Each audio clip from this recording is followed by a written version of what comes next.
KGMU यानी कि king George medical university के धर्म परिवर्तन और रेप के मामले के मुख्य आरोपी डॉक्टर रमीज को लखनऊ की चौक पुलिस ने उसके किराए के घर के पास ही सिटी स्टेशन इलाके से गिरफ्तार कर लिया है और इस मामले में डॉक्टर रमीज को जेल भी भेज दिया गया है।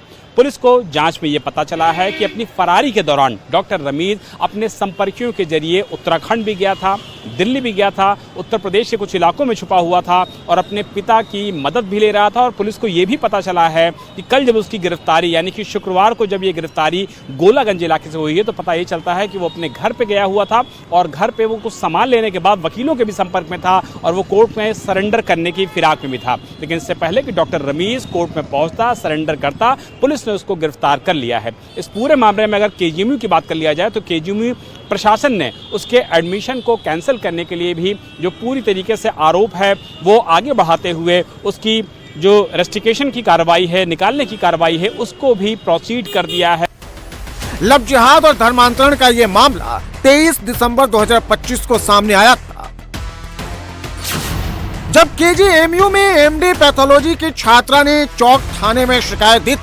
उसने आरोप लगाया था कि उसके सीनियर डॉक्टर ने शादी का झांसा देकर उससे रिलेशन बनाए, अबॉर्शन करवाया गया और धर्म परिवर्तन का दबाव डाला गया।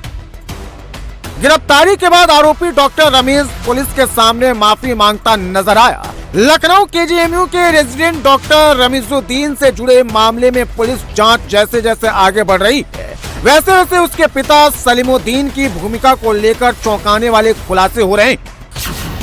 बताया जा रहा है कि सलीमुद्दीन ने 4 राज्यों में निकाह किए थे। उसकी 4 पत्नियां पहले हिंदू थी। सलीमुद्दीन लंबे समय से धर्मांतरण में शामिल था। उस पर जम्मू कश्मीर, पंजाब, उत्तराखंड और उत्तर प्रदेश की हिंदू लड़कियों को फंसाकर उनका धर्मांतरण कराने का आरोप है। ये भी कहा जा रहा है कि उसने अपने बेटे रमीज को भी मोटिवेट कर टारगेट दिया था। पुलिस ने सलीमुद्दीन और उसकी पत्नी खतीजा को 5 जनवरी को मुमताज कोर्ट अपार्टमेंट ठाकुरगंज से गिरफ्तार किया था। सलीमुद्दीन उत्तराखंड के खटीमा में होम्योपैथिक क्लिनिक चलाता था। पुलिस के मुताबिक वो इलाज के बहाने महिलाओं से नजदीकियां बढ़ाने की कोशिश करता था।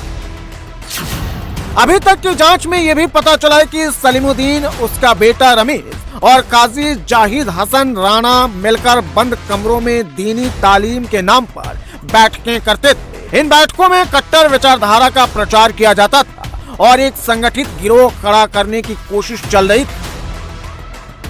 रमीज की गिरफ्तारी से पहले राज्य महिला आयोग की उपाध्यक्ष अपर्णा यादव केजीएमयू में छात्राओं के साथ दोहरा रवैया अपनाने को लेकर वीसी से मिलने यूनिवर्सिटी पहुंची थी, जहां उनको गेट पर करीब 20 मिनट तक इंतजार करना पड़ा। इस दौरान अपर्णा यादव के साथ पहुंचे हिंदूवादी नेता और संगठन के लोग भड़क गए। वीसी ऑफिस के अंदर जबरदस्त नारेबाजी और विरोध प्रदर्शन किया।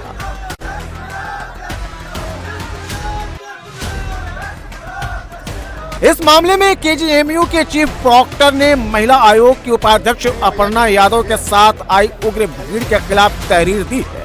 सरकारी काम में बाधा डालने, सरकारी संपत्ति को नुकसान पहुंचाने का आरोप लगाते हुए एफआईआर दर्ज कर कड़ी कार्रवाई की मांग की गई है। लोगों को कल शाम तक जब ये घटना हुई है तब तक महिला आयोग से कोई भी दिशा निर्देश, पत्राचार, सुझाव, आख्या कुछ भी नहीं थी। आपको जानकारी नहीं दी गई थी कि उपाध्यक्ष महोदय यहाँ पर आ रही हैं? नहीं थी, लेकिन इस प्रकरण में भी कोई कम्युनिकेशन नहीं है, जिससे हम लोग को ऐसा लगता था कि हम लोग मीडिया को ब्रीफ करते थे कि हमारी कार्रवाई से संतुष्ट रहे होंगे।